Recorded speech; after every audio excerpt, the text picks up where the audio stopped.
All right, in this episode, we're doing something that I don't think is really that common if it's ever been done before. We're gonna show you how to build a rat rod frame from scratch out of aluminum. Now, why would you wanna do that? Hopefully I answer that by the end of this video, and hopefully this was not a giant waste of time. It looks pretty anyway. Here we go.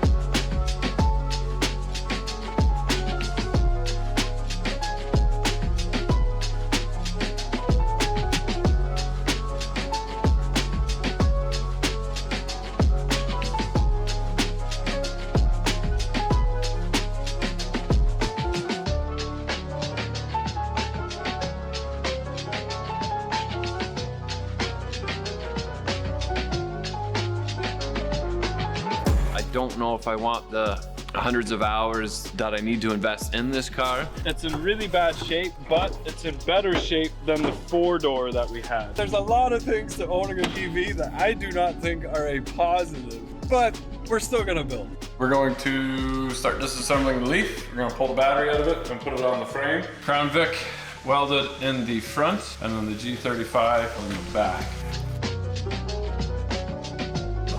Oh. Huh. Hey, Paul. You still have a job tomorrow. Okay, in case you guys are wondering, Vince and I are still friends. I think Vince has about 50 to 60 hours he built us.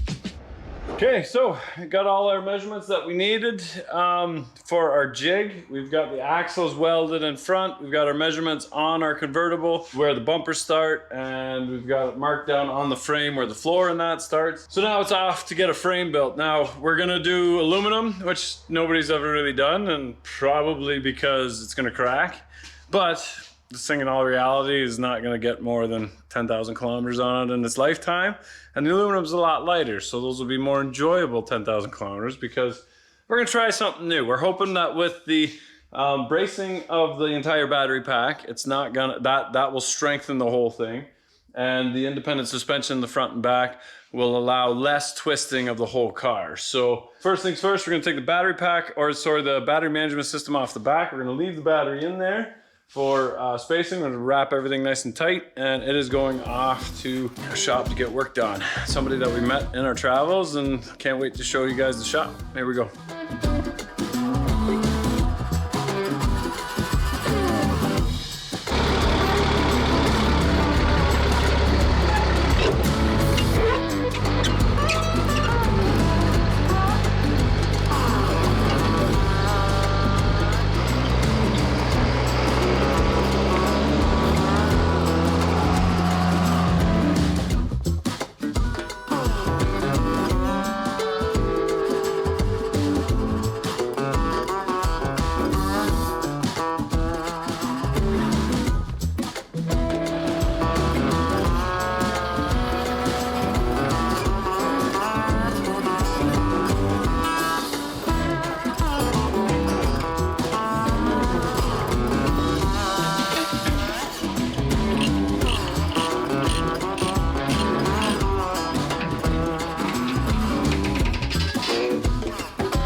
So we're here at MTH Fabrication. We got Michael. Right. If you guys remember, he built the Duramax Swap International. Yep. Yeah, I'm impressed with his fabrication work. So we're gonna build a frame. You're Simcoe? Victoria, Ontario. Yeah. Nice. And you got a shop same size as mine, looks about? Yeah, about the same size. Oh, yeah. Handful of employees, and that's all you do is just custom one-off stuff? Custom one-off stuff, custom stairs, and custom. We do everything. I guess. Oh, okay. Right on. Yeah, I see a wood chipper in there. Yeah, repairing a wood chipper. So you got materials in that already? I got materials here. Everything's ready to go. We just gotta get at her. That's just the spare tubing? Yeah. Okay. And then this for like structure in between them. We're just gonna bore our own size holes for the pins for your bolts to go through. Okay. Because some are smaller and some are bigger, right? So it's hard for me to just get a piece with a hole that size I wanted, so I just figured I'll just make them. Okay. Because if we got smaller holes or bigger and then holes. to contour, because this is 2x6 by quarter aluminum. By quarter aluminum. Okay. And how are we contouring it? Are you cutting it in pie cuts or? Cut the straight pieces, and then I got the sheet, so I will cut out. We'll make cardboard patterns, and then I'll put it in my a CNC table, and we'll cut out the patterns and bend them into shape to make our curves and everything. Oh, okay. Excellent. And then we'll weld it all together. Oh, nice. So it'll look like a factory frame. Yeah, awesome. I'm excited. All right, so we're back at MTH Fabrication, and we're getting going. First things we're gonna do is straighten the frame on the floor, level it, and then we'll see if we're still square. We should be, sort of-ish. We're gonna start with just putting the tube steel or tubed aluminum along the side, and then we'll figure out where we start going up and over. So, yeah, very excited.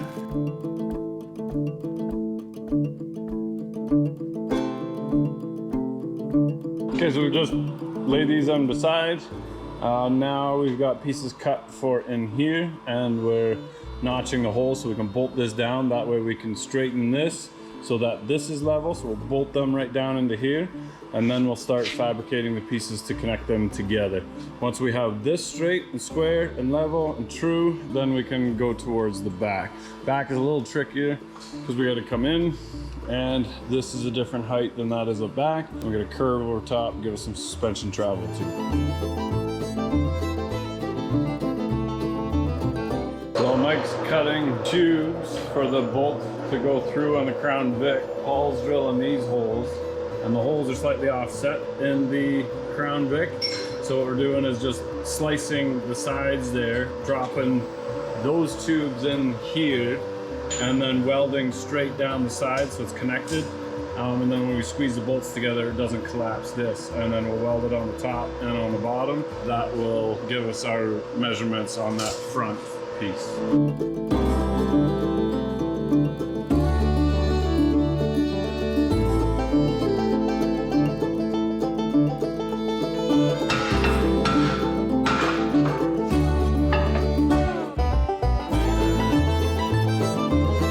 Oh.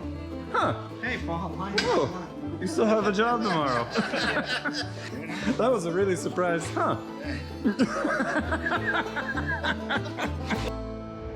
All right, so we got our bushings in there. The problem is that these top holes are 11/16. These bottom holes are 5/8. Everything's a different size because from factory in Crown Vic, they screw the bolt up from the bottom and it threads into the top of the frame, and then you just throw this over top and bolt it down. So we're gonna make these 7/8 as well, and these just need to be a hair bigger. Not 7/8, sorry, 13/16. So we just need to take a hair off. We'll just take a grinder for that. We'll drill these out on both sides, and then she'll be good.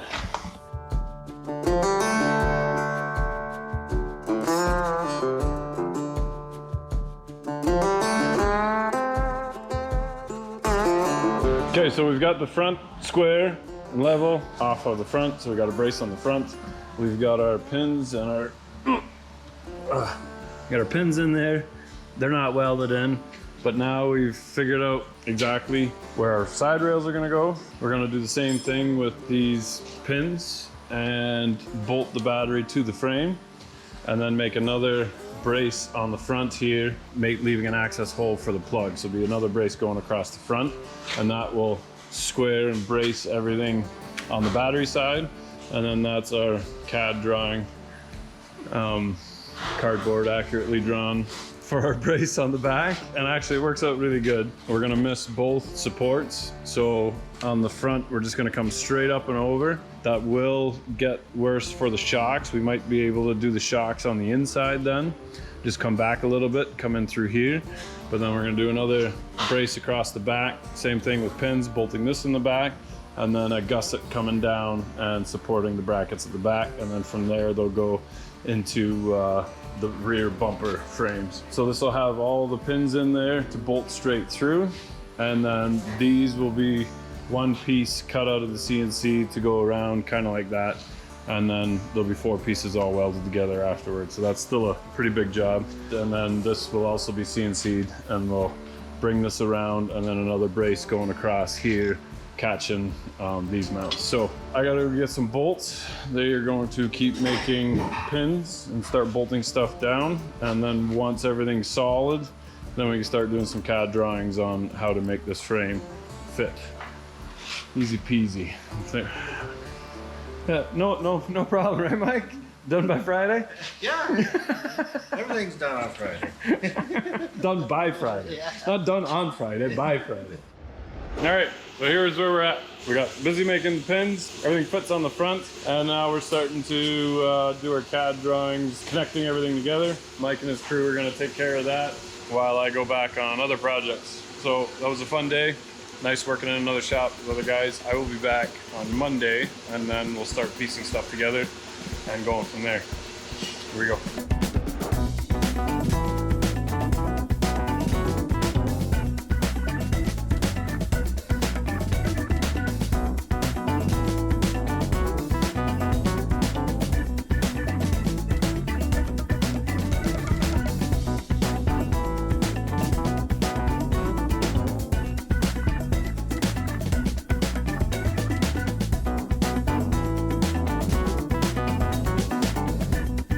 Alright, so we're back at MTH Fabrication. I'm bottom man on the totem pole, so I get to run around and get hardware and bring the battery management system and the gearbox, because we're going to start fitting this.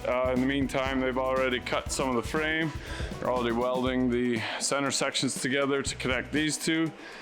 So what we'll do is on the cherry picker, we'll pick it up, we'll kind of hang it where the gearbox will line up the best with the axles in the drive, and then work on the mounts for the battery management system and make sure that the frame doesn't interfere, because we like to go straight over top of these bolts, but if we can't, then we'll have to keep it to the outside. So the neat thing about the battery management system is they're on a nice frame, which I'd like to leave alone because they're already there, but we can move it if we really have to. So here we go.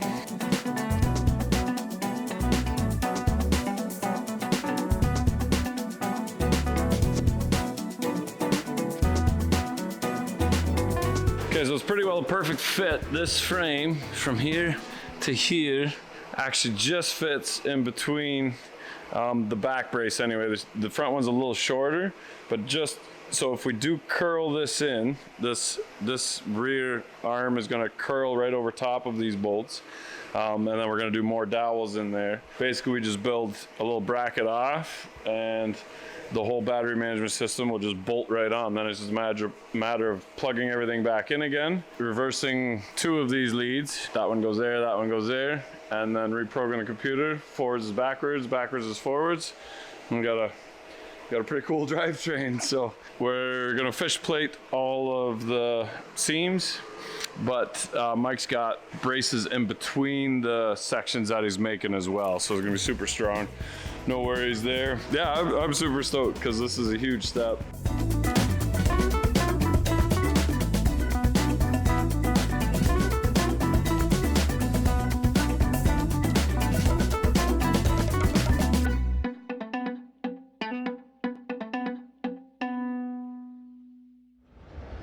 Nice, so it looks like something. Yep. Yeah, right on. And this is only a week after. Yeah. So this is really impressive, because I know that you got a shop full of stuff too. I appreciate how quickly you're able to get this far. I love that you made the access for the plug go straight through. That's awesome. Nice seeing everything actually mounted at the back. Yeah, everything's mounted now, and motor and gearbox and everything. Yeah, you made some nicer mounts. Yeah. Yeah. And the plate in the back, so one bolt goes in there. And okay. So now we're just double checking, making sure that everything kind of fits, and then welder solid. Right on. Make it look pretty. Very, very cool. And you've got different seams lined up just so that it's strong, and then you went over. Yeah, I like that. Yeah, it's all plated and be very strong. Yeah, so the advantage to this though is that all the torque is basically in the frame itself. The frame holds the motor, and it's not really part of the frame, where, so I'm talking about the frame on the G35 actually. Yep. So when you're thinking of the car, you need to have a certain amount of flex, because as you rev it up, you torque that motor. That's felt through the whole drive line, right? But try and get away with it, because with the aluminum should be okay, because everything is just in the back here. Yep. Which is also, again, why we didn't go with the Tesla. So it's not 400 horsepower, it's 170. Which was lots for that. It's a convertible. Well, and the weight of the car too, like it's not a heavy car. No, losing the engine and the drive line, the battery's not a whole lot more. So also kind of counting on the battery from holding everything kind of square too, right? That's still a big steel structure in the middle. So yeah. I see the dowels are welded in nice. So the bolt, it's the dowel all the way through, welded on the top, and then the bolt goes straight through, so we don't squeeze that or compress that when we go down. So you just welded the dowel into the plate. Wow, it looks really, really good. Yeah, and not having a bell housing and not having anything else does allow for the floor to go straight out. Well, you put your feet right out there where the engine's supposed to be. Yeah. Yeah, I never thought about that. We might have to redo that. Have a firewall coming up that way instead of that way. It just happened that they made a new mount for the motor, and that actually lined up with the bushing in the G35 rear end to be the mount for the electric drive. So that would have had the differential on there, but it basically lined up good enough to just make a little metal plate, move the hole over a hair, and it lines up perfect. That's pretty sweet. All right, well, we're gonna let you finish up the last little bit. We just wanted to make sure that everything was kind of in its way. Looks really, really good, so carry on. Yeah. All right, there it is. Turned out really, really nice. Super happy with everything. We'll get Vince to weld it up once we confirm that everything fits the way it's supposed to. Awesome. All right, so it's not every day you see a pretty mint Caterpillar swapped F350 pulling an all aluminum electric car down the road. But there's a lot of firsts here on DeBoss Garage. There she is. Really happy with it. I'm gonna unload that, put it in the shop, and I don't know why I left these stringers so long, but we'll nip those because the tire is gonna sit right here, so we can pretty well lob the rest of it off. But yeah, super happy with that. Here we go. Okay, so now I have it in the shop, and I'm reminded as to why I don't weld everything solid right away, because this BMS system is in the shape of an L, but it's up too high because it's still gonna sit in the way of that floor. So what I can do is spin it around and have this section, this whole kind of L system here, sit in the back. There's nothing underneath here anyway. That will give me almost a full trunk yet. I might have to raise the floor a little bit or notch the floor a little bit, but yeah, much better setup than having it way up high there like that. And then there's no chance of it getting in the way of the convertible top, and everything is perfect. Here we go. Forgot if that was the heavy thing or the light thing. I think it was the light thing.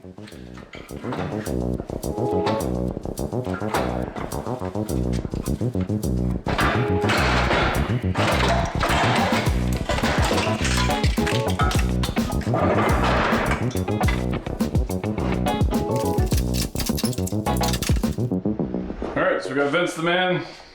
He's gonna be welding everything solid. So basically we're just making it strong enough so that we can take it off of here, off of the battery, and put it on a rotisserie, and then we can just spin it and weld it exactly the way that we like. So while Vince is making sure this is all good, I'm gonna be welding on the body itself, and then we'll be putting the body on top before we weld everything absolutely solid. But basically it is what it is this way. So the things we can't change, like this hump, we can weld solid all the way back here. We've got shock mounts that are coming here, but we're not gonna do that yet until we have the body on it, just because. But we got some QA1 shocks for that. We can do the shocks on the front because that's not gonna change.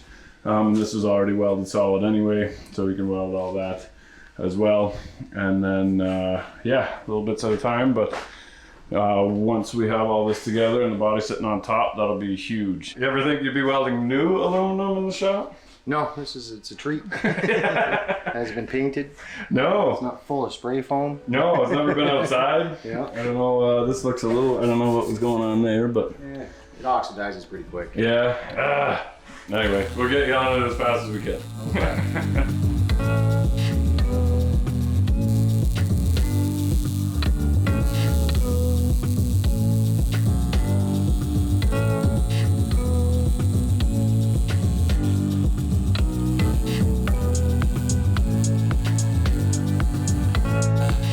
Now I trust Vince's welding 100%. He's got an insane amount of helmet time and all sorts of different materials, but this frame did take a lot longer than we thought it would. I think Vince has about 50 to 60 hours he billed us for welding this together, but the end product looks amazing. It's very difficult welding, especially in our climate. If the aluminum was outside at all or has any oxidation in it, it becomes kind of a pain because it's not like steel. I'm very excited to try this and see the end results, but Vince is definitely the man when it comes to welding anything in Dundalk. Okay, so Vince has welded everything so that it won't come apart. Put a nice beads around everything that's kind of crucial, but not on the bottom. So we got all our braces in the front and on the side, and I've taken all the bolts out. Now we can take the frame off, get rid of that battery, but so nice and light. And seems really sturdy too already, so I'm happy with that. So I might wait for him so we can both just lift that off.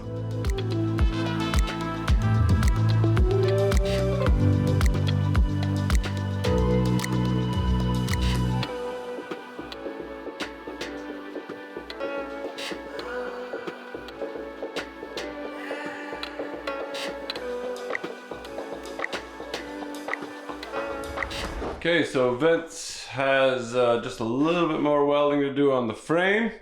So while he's doing that, we're gonna take the upper and lower control arms off, strip this down, take the wheel bearings out of the front hubs, send that out to get powder coated. And then we gotta put a little bit of Rust-Oleum rust remover on that back frame. It was outside for one night. That's how rusty it turned into, but not a big deal. We'll take care of it.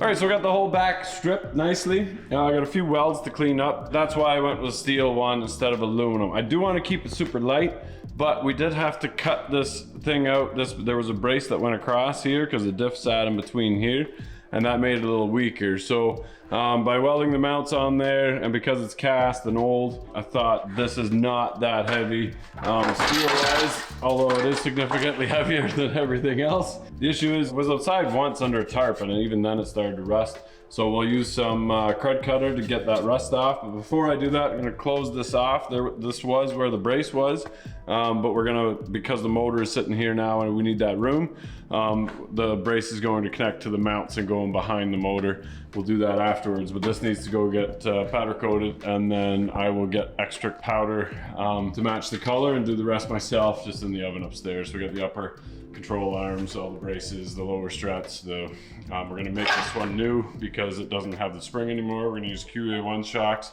coilover shocks that hook up to there. So that will allow us to change the height and the ride as we see fit. Oh, so many good things happening. Here we go.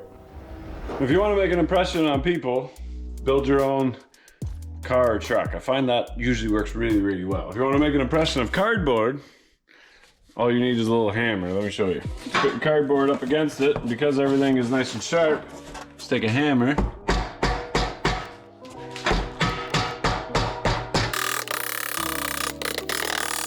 I gotta flip this over to catch the bottom, but you see that? Now you've got a perfect imprint of exactly where you need to trace that onto a piece of steel, and then bam, you're done. Perfect outline.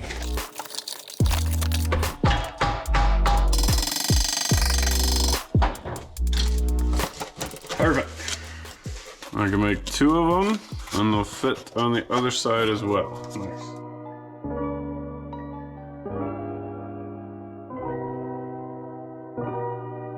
There's the finished product. Pretty happy with that. Nicely tucked in there. The welds worked out really, really good. That little 140 is amazing welder for all this little stuff. So we'll get rid of this rust and then we'll drop it off in town. Because we're gonna use Krud Kutter by Rust-Oleum. Basically just pour a little bit into a container, have a little brush. We're gonna soak this thing with water first. Don't let this stuff dry out on it. In about a half hour, all this rust will be gone. So we'll flip it over, we'll do both sides. It's gotta be warm. So it's nice because I just welded it, so the whole thing is nice and warm. Even though it's only about 16, 17 degrees Celsius in the shop. Kind of wants it a little bit warmer, but the warmth in the steel will make up for that. There she is. Nice rust free. It's got that little flash rust you get, but all that heavy stuff is gone. So from here, we're gonna drop her off and let Clear Custom hang that in their booth. Little victories like this where you're like, looking at that frame forever and it's not finished, now it's finished, off to the next stage.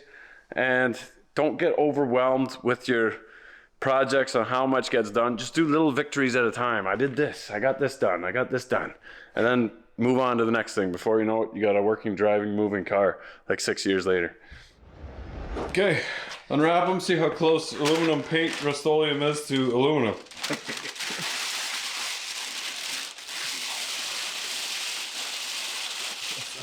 Got the benefit of the look of aluminum, but the weight of steel. That's only this is steel, the front's aluminum. This is the only steel part.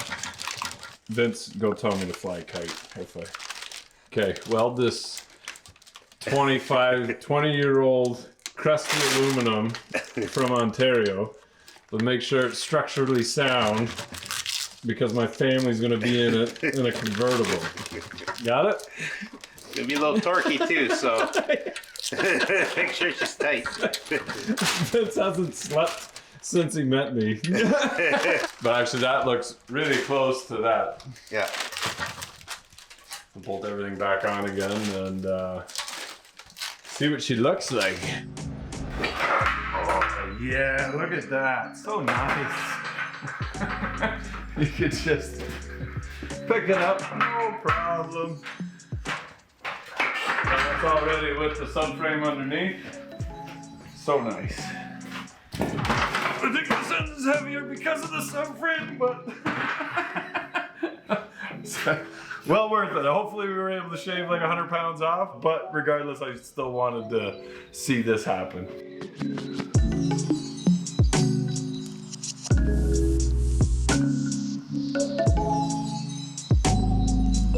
Okay, in case you guys are wondering, Vince and I are still friends. He had a frustrating time welding this because the aluminum wasn't as clean as we'd hoped new aluminum would be. But either way, it turned out fantastic. He lays those dimes like nothing. Now, if you're a welder and you want to critique this welding, go away. You guys are a negative bunch of Nancy's. I don't understand how you feel the need to tell everybody their welding sucks. If you got a good comment for events, leave it down below. If you got a negative comment, go on welders' Facebook group pages and join the rest of them saying that their settings are wrong or they're going too fast or whatever it is. But I think it looks fantastic. We've already got our subframes painted and ready to be mounted, and our suspension, QA1 suspension's ready to go on so that this thing can roll on its own. And a monumental amount of work done in this episode. You guys don't understand how long this took, but I think that it shows for itself that it was worth it, and we will prove it when the car is rolling down the road on its own power. So thanks for watching, guys. Appreciate every one of you. Don't forget to check out all the other projects that are going on at the same time. Silverado looks fantastic. We're not just EVs, we got Fargo content coming up. That's our DT466 roll-off on a 60s Fargo cab. We've got the Silverado just about ready to fire up. We did a Cummins swap into a Dodge. This is the first time I've ever done that. And then on the other channel, we've got engine rebuilds and skid steers. And we've got all the Edison stuff happening with the hybrid kit. So you don't want to miss a thing.